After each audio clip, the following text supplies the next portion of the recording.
boxing dreams have been to be the best ever. And this is the fight that can take me there. Just that one fight. Some fights have to take 6, 7 fights to get to that level.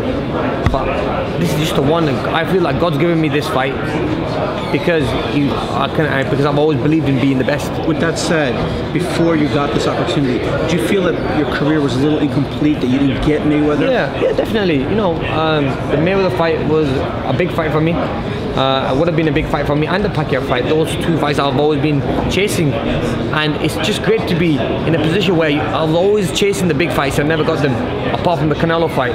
But this is a fight that kind of come on my doorstep, really, just fell on my lap because, and I was never expecting it. I was looking at the Kell Brook fight next, and then I get a phone call saying from Billy Keane, oh, would he be interested in the Crawford fight? And I've been watching Crawford a long time. I think he's a great fighter, he's a great boxer. But it's a perfect style for me, and I said, look, I'll take that fight. Styles make fights in boxing, and this, if I had to pick any style, it'd be that style. Everyone mentions the Gamboa fight. Is that the fight you look to when you see, like, what are you seeing? I'm a better fighter than Gamboa, so I never really look at that fight, and Crawford's a lot better than Gamboa, so really Crawford's a better fighter since that fight. And I'm going to respect Crawford going into this fight, but that respect's going to go out the window once we step in that ring.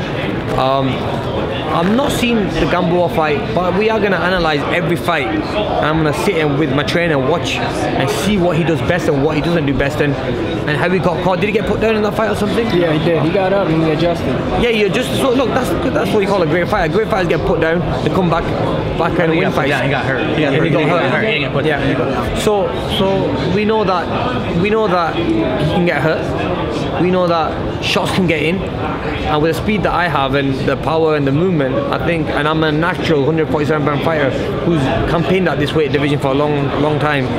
Not only that, but fought bigger names than Crawford. I mean, if you look at my resume and Crawford's resume, I've fought bigger opposition and better opposition.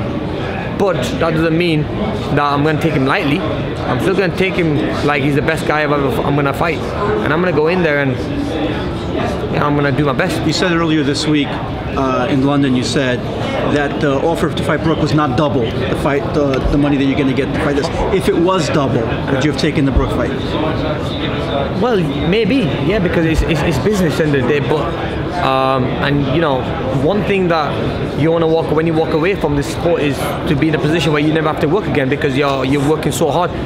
So yeah, I mean, it wasn't double. So this is where a lot of people are saying that, oh, you didn't take the Brook fight, it was only maybe $1 or $2 million, or not. It was double. But no, it's not. It's nowhere near that. It was literally about the same, really. So I'm not saying that. I mean, I know that there's more in this fight than just the money. There's the title.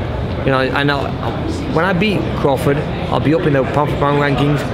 And even if I called it a day after that fight and retired, I'll be happy. I'll be a very happy man because I've achieved everything, a little or more than what I ever wanted to in this sport. If you're successful in beating Crawford, would you look to unify with other welterweight champions? Like, let's say Manny Pacquiao. For sure.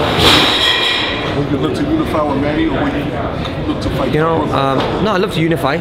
Manny's going to be fighting, and I'd love to unify and keep myself busy, and still fight Kell Brook as well, because in the UK that's a big fight, and I want to give it to the UK fans.